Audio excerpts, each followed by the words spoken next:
Hello friends, welcome to Rathi's kitchen. நான் உங்கள் ஏமா பேசுகிறேன். இன்றைக்கி நம்ம சேனலில் ராமேஸ்வரம் ஸ்பெஷல் தட்டு இட்லிக்கு ஒரு சூப்பரான பொடி எப்படி செய்யலான்னு பார்க்கலாமா? இந்த ரெசிபி தட்டு இட்லி தான் செஞ்சு சாப்பிட்ணுன்னு கிடையாது, நார்மல் இட்லிக்கே செஞ்சு சாப்பிட்லாம். ரொம்ப டேஸ்டியாக இருந்தது. இந்த ரெசிபி எப்படி செய்யலான்னு நம்ம வீடியோக்குள்ளே போய் பார்க்குறதுக்கு முன்னாடி நம்ம சேனலை இப்போ தான் முதன்முறையாக பார்க்குறீங்கன்னா சப்ஸ்கிரைப் பண்ணிவிட்டு கூட பெல் ஐக்கனை கிளிக் பண்ணிவிட்டு பாருங்கள் ஃப்ரெண்ட்ஸ்.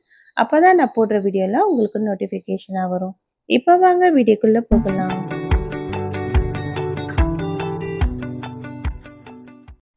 ஃப்ரெண்ட்ஸ், இந்த இட்லி பொடி செய்கிறதுக்காக இப்போ ஸ்டவ்வில் ஒரு கடாய் வச்சுக்கலாம்.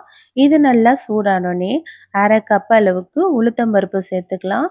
அதே அளவுக்கு அரை கப் அளவுக்கு கடலை பருப்பும் சேர்த்துக்கலாம். சேர்த்துட்டு இதை நல்லா பொறுமையாக வாசனை வர அளவுக்கு ஒரு 5 நிமிஷத்துக்கு நல்லா வறுத்து கொடுக்கணும். இது லைட்டாக கலர் மாதிரி வரணும், ரொம்ப கருகக்கூடாது. இப்போ இந்த அளவுக்கு நல்ல வாசனையாக வறுத்து எடுத்தாச்சு. இதை எடுத்து அப்படியே ஒரு பிளேட்டில் மாற்றிடலாம். அடுத்ததாக அதே கடாயில் ஒரு ஸ்பூன் அளவுக்கு கொத்தமல்லி விதை தனியா இருக்குல்ல, அதை சேர்த்துக்கலாம். சேர்த்துட்டு இப்போ நல்லா இதையும் நல்லா வறுத்து கொடுக்க போகிறோம். ஸ்டவ் லோ ஃப்ளேமில் வச்சுட்டு நல்லா ஒரு 2 நிமிஷத்துக்கு இதெல்லாம் வறுத்து கொடுத்துக்கலாம்.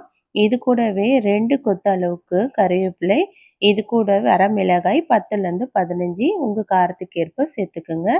நான் இன்னைக்கு காஷ்மீரி சில்லியும் அது இல்லாமல் வரமிளகாயும் 2ம் சேர்த்து கலந்து சேர்த்துக்கிறேன்.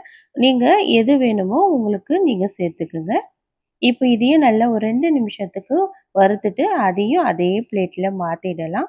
இப்போ நல்லா ஒரு 2 டேபிள் ஸ்பூன் அளவுக்கு வறுத்த வேர்க்கடலை சேர்த்துக்கிறேன்.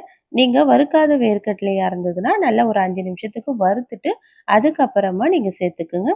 இப்போ வறுத்த வேர்க்கடலையோட இது கூடவே ஒரு ஸ்பூன் அளவுக்கு எள்ளு சேர்த்துட்டு கொஞ்சம் சூடானோடனே இதையும் எடுத்து அதே பிளேட்டில் மாற்றிக்கலாம்.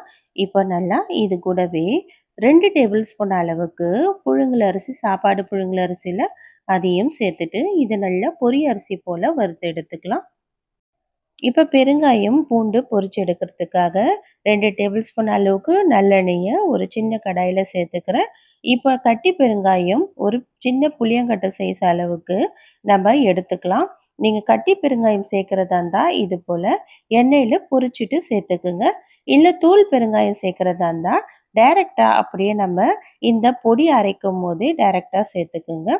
ஒரு 1/4 ஸ்பூன் அளவுக்கு நம்ம பெருங்காயத்தூள் சேர்த்தா போதும்.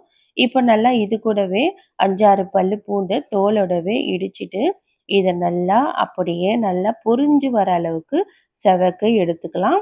இந்த எண்ணெயெல்லாம் வடிச்சிட்டு இந்த பூண்டு நல்லா பொரிஞ்சு வந்தோடனே இந்த பூண்டை மட்டும் அப்படி எடுத்து நம்ம வறுத்து வச்சுருந்த எல்லா பொருளோடையும் இதையும் சேர்த்து நல்லா ஆற வச்சிடலாம்.